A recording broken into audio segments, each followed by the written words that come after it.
with Intention podcast where we bring you stories from around the globe. Hello and welcome to Rise and Thrive Mornings with Intention podcast. And I have a returning guest today, Nasirra, coming back to us. So, welcome. How are you today? Hi, thank you for having me, Eva. I am wonderful. Thank you. You're Such a welcome. pleasure being back again. Yeah, it's so nice to see you again. So we'll jump right into it. Please tell us a little bit about yourself and where you're from, and then we'll jump into some questions I have for you. Sure. So, I'm a global life and leadership coach. I have two international bestsellers with Action Takers Publishing, with Linda and Sally. I'm also an ICF certified professional coach. And my mission is to help people get unstuck. I am the founder and the chief coach of The Energy Architect, and I bring an approach which fuses neuroscience, psychology, and inner energy science to help leaders dismantle limiting beliefs. The objective is to access higher awareness and to build power in that authentic, conscious, and um, something that is very deeply human. So I have more than about 26 years of corporate leadership experience, and today I'm happy to say that I work with people across the globe. I work with people in Asia, Australia, the US, UK, and the Middle East. I've also been globally recognized, and I'm so happy that I listened to my heart and took this leap of faith um, into becoming an entrepreneur, and here I am today. Wow, that's so wonderful. Thank you so much for sharing. Um, so you say, I love that, the energy architect.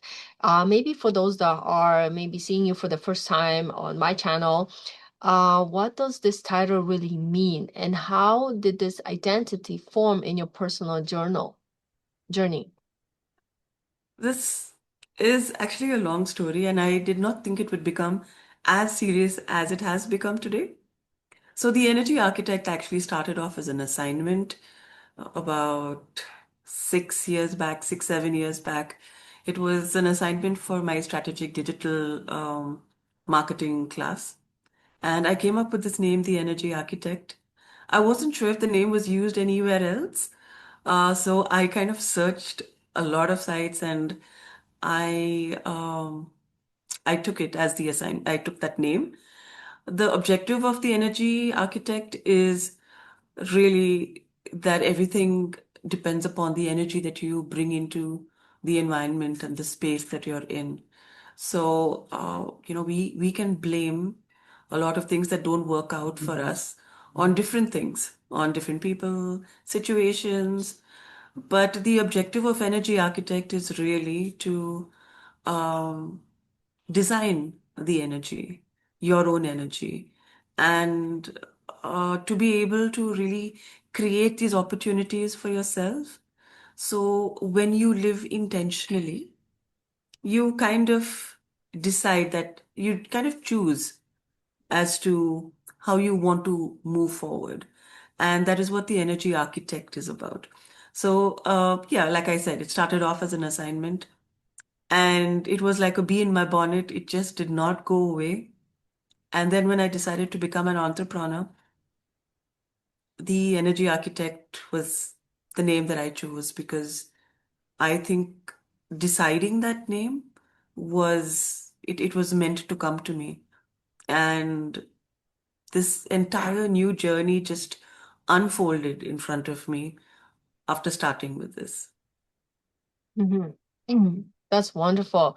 Um, So tell me a little bit more about the energy, like the role it plays, and what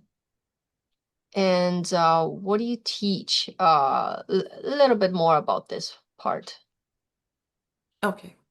So I started energy work sometime in 2011. I started off with pranic healing, and that is when I was still with my corporate job. So, you know how it is when there's this part of you that believes that this energy really works, and it really does not go with a corporate image.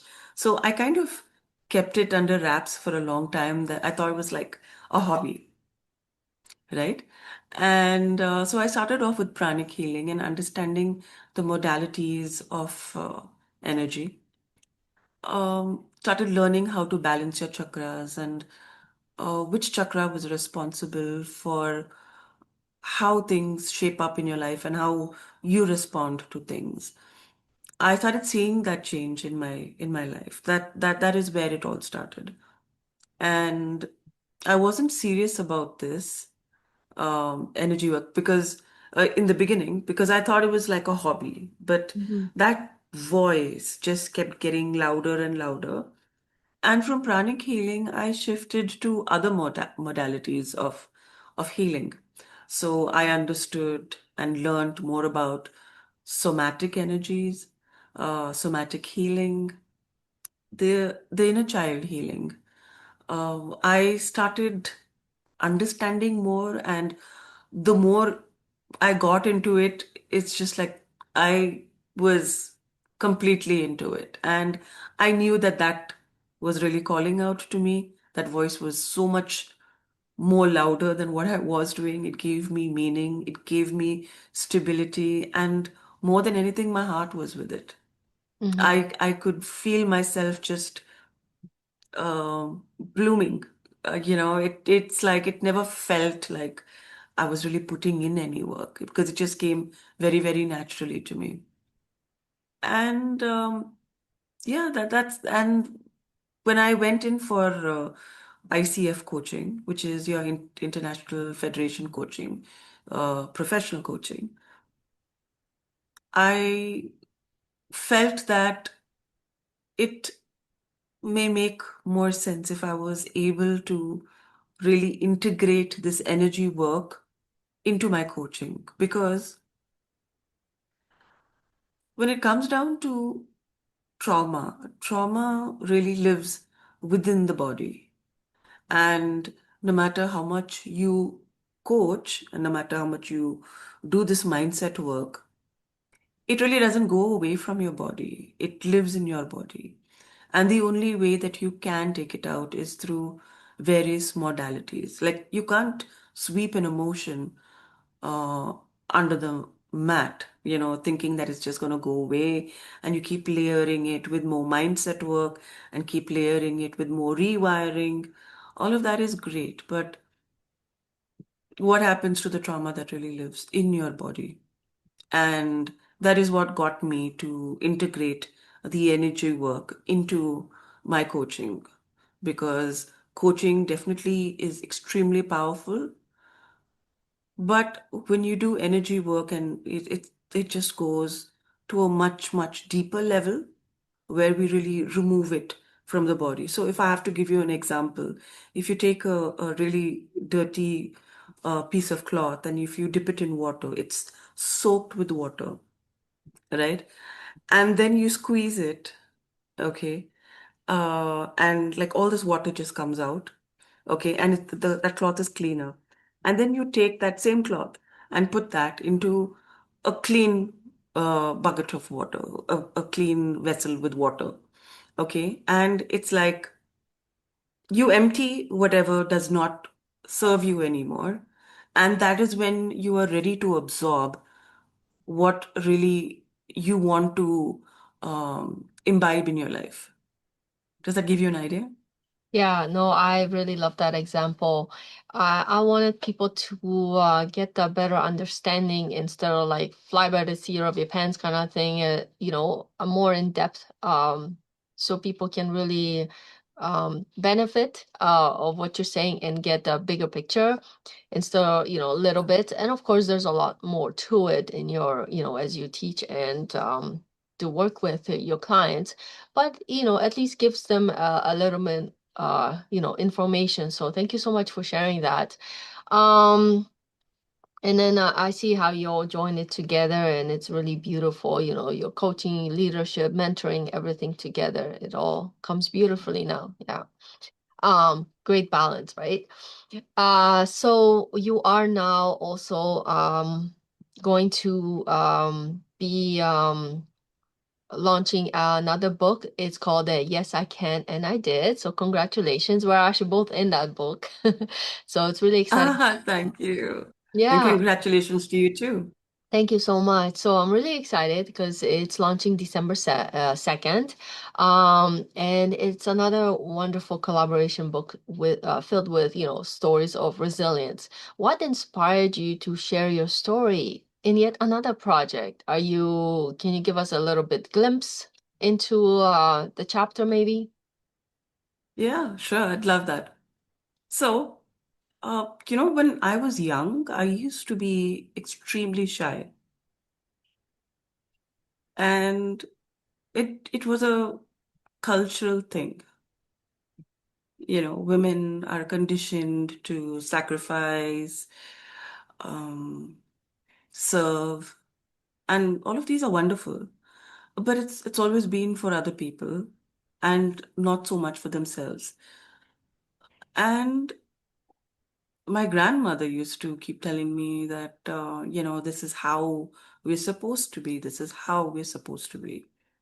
And as I grew older, a little bit older than that, it was always confined to very specific ways of doing things. And even though I didn't completely believe it, I lived by it. And I realized how shy I was and how underconfident I was only because I was not being authentic. And as I grew older and through my journey of coaching and healing, what I realized was that all of these lines that are drawn, these limitations, is not set by you. These standards, excuse me, these standards are not set by you. These standards are set by other people. And with all due respect to them, it is how they lived their life. And we're all like, our parents would tell us, like, this is what you would do in a certain situation. So I think once I started listening to myself and taking care of myself, I started breaking these barriers for myself. And every time I took like one step forward, I started getting more confident. And I used to be somebody who could never voice my opinion, who was always scared to speak. I was very scared to, I was always scared of other people's judgments. But one by one, and very respectfully, I kind of broke those barriers. And I broke every rule in the book that was set for me. So, right from the kind of education to the person that I'm married to my profession, to everything. So, while people said that's not the way you do it, I, in my heart, believed that, I actually can. And just because somebody said that I couldn't does not mean that I can't. Mm-hmm. So I have been able to actually expand my world only because I realized that those limitations were not set by me, but by other people. And what are limitations? It's only what you believe you can do. So what would happen if you change the way you thought about things and how you approach things? So are some things really absolutely impossible? So I'm not saying like I'm going skydiving or doing something really drastic or serious, but Hey, it's actually it's fun just been skydiving. I've done it, yeah, but I know where you're but coming from. I yeah, had to it's face it's a lot. just those yeah, it's just those little baby steps Yeah. that I took, and everybody kept saying that it's wrong, and uh, I think I would have been the black sheep of my family. But today I feel as though everybody's so proud of me. Yeah. And it's all because uh, I broke every rule in the book to believe that it was possible, that I could do it. So I did it. Yeah. And I like how it kind of we have some similar ways the way we because I was also very shy. In our culture too, you have to kind of go by, some rules.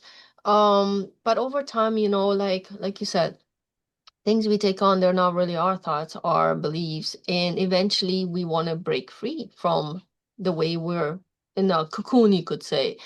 And yeah, sometimes people break right away and they do a drastic change, and sometimes it takes us to do it step by step. So we don't get either traumatized or something else happens, to us.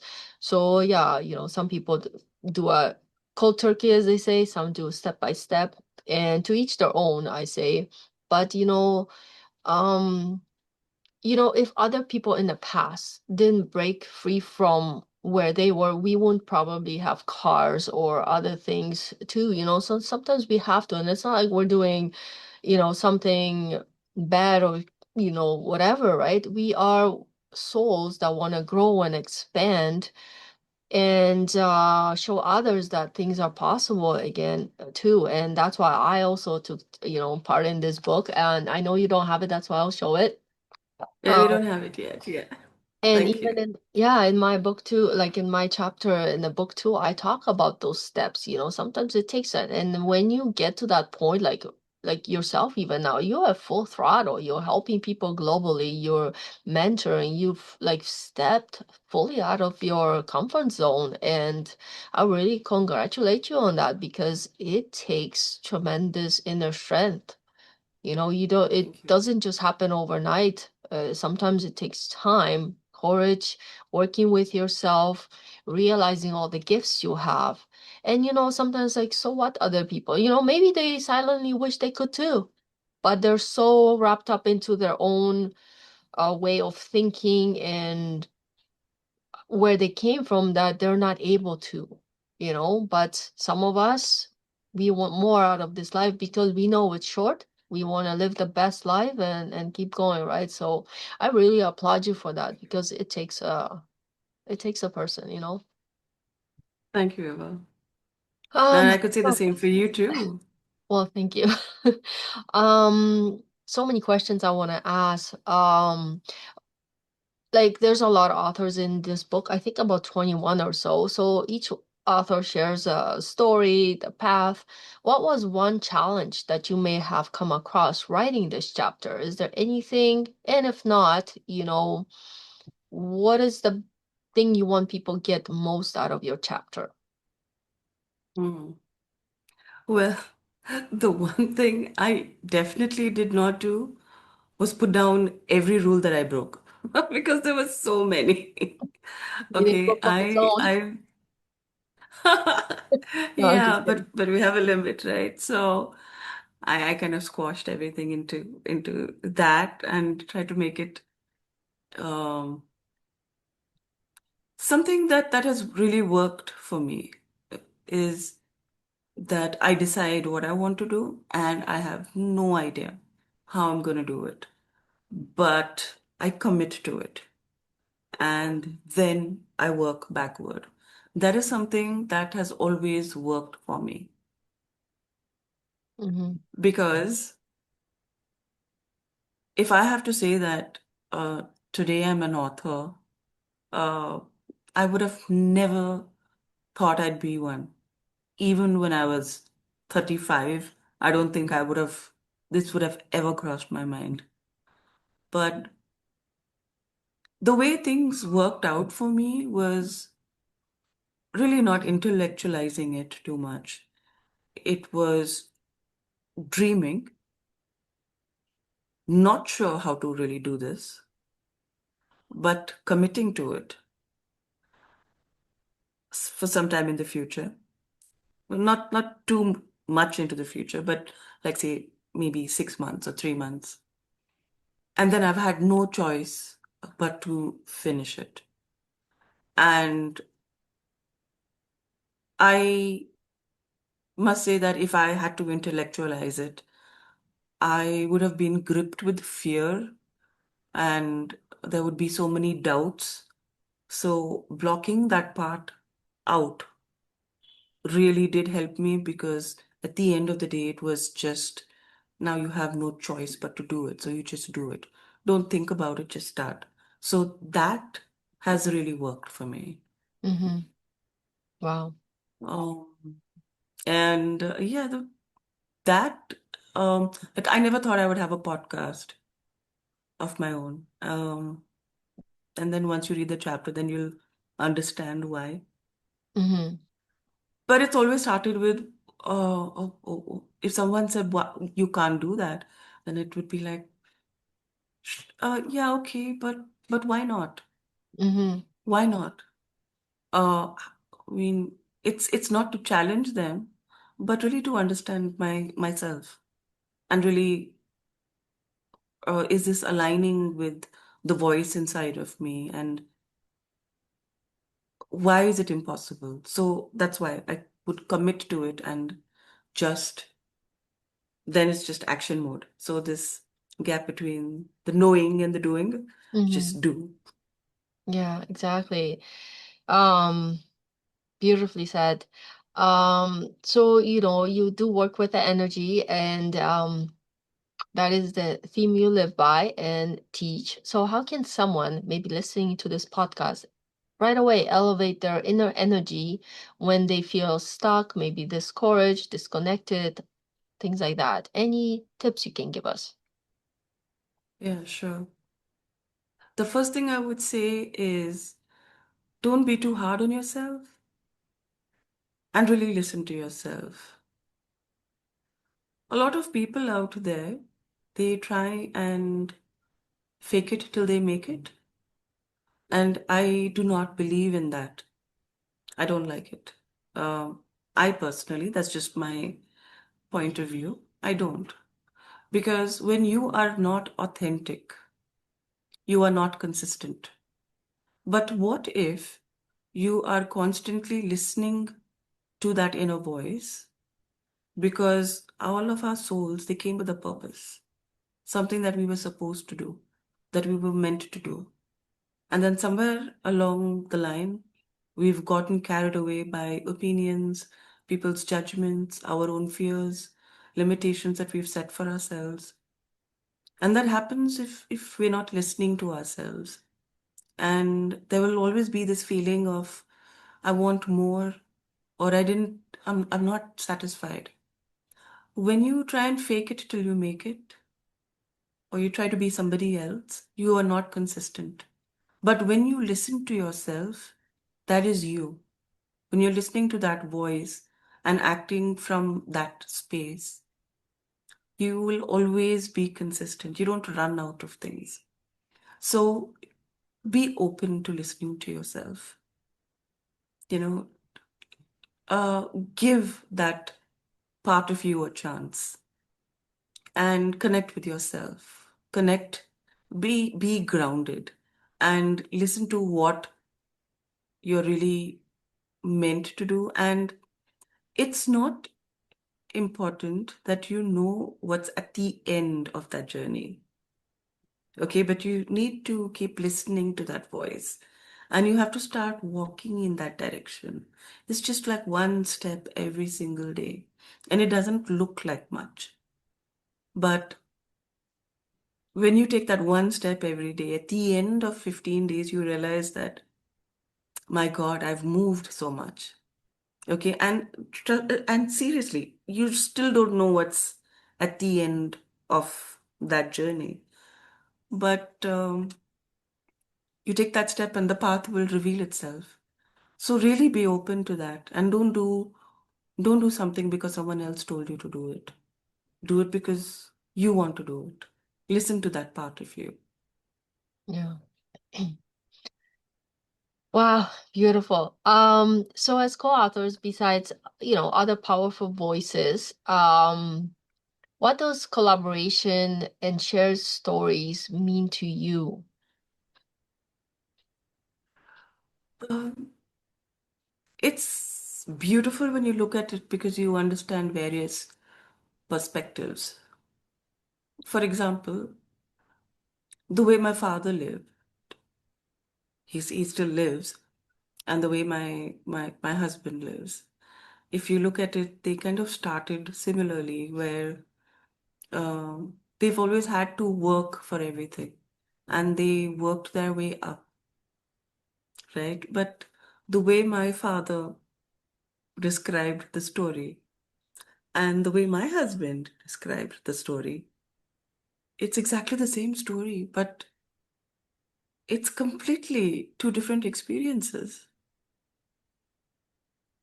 So it could be a similar story, but um, like qualities that's so beautifully brought out in this book: resilience and standing up for yourself and listening to yourself and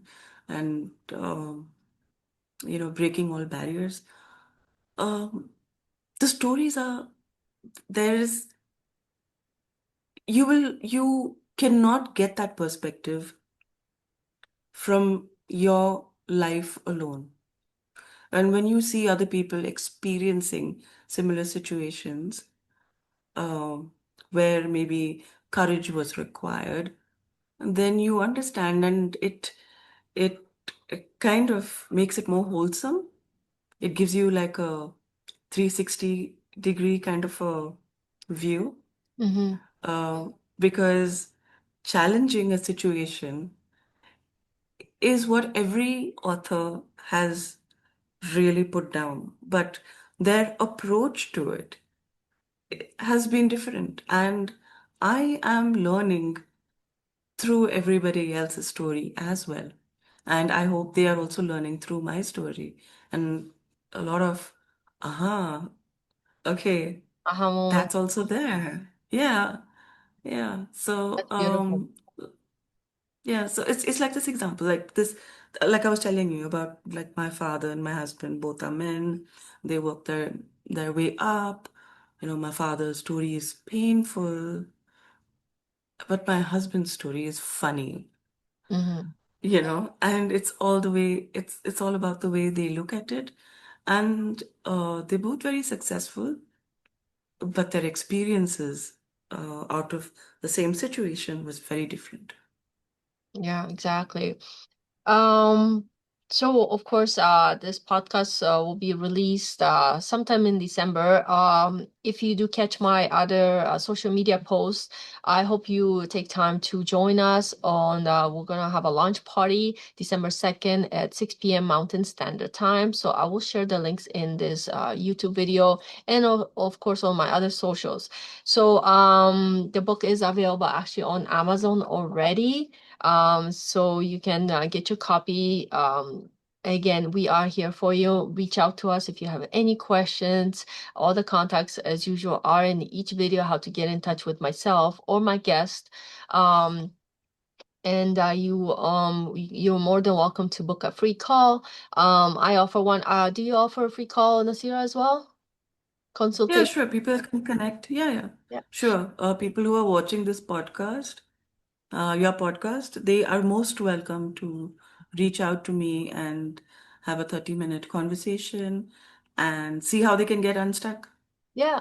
And again, we are here for you. So one last question for you, and I think you know my famous question at the end. So Rise and Thrive, Mornings with Intention is the name of the podcast. How important do you think it is to set intention first thing in the morning for the rest of your day?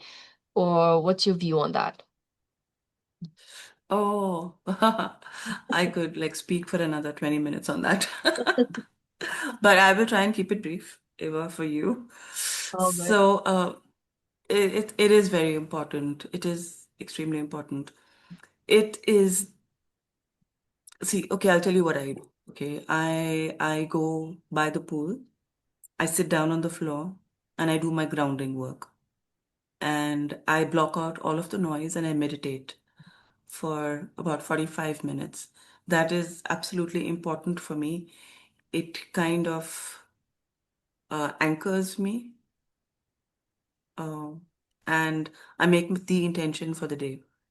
But in addition to this, what I also do is I make smaller intentions also for the day as I go along the day.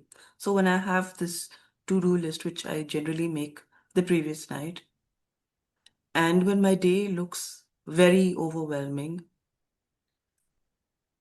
what I do is I make something called a segmented intention. So, what is segmented intention?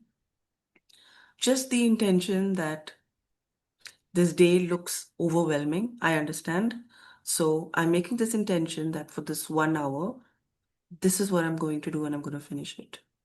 And when I'm doing that, I'm not going to look at anything else.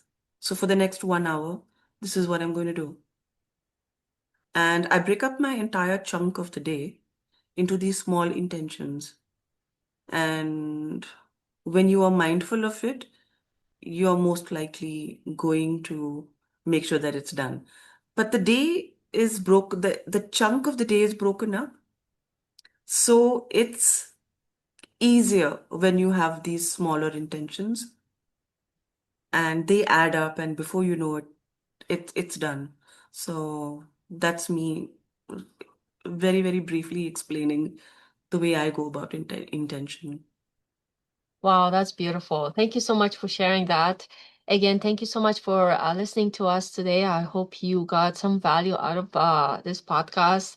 Nasira, so nice to have you on again on my podcast. It's a pleasure to have you as always. Hopefully, we cross paths again on another podcast Yeah. and Yes. or another book. Well, we don't know what the future holds, but you know,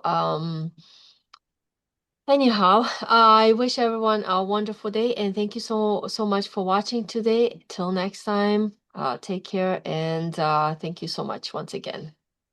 Thank you. Thank you, Eva. Thank you for having me. Thank You're you, everyone. welcome and have a wonderful day. Thank you.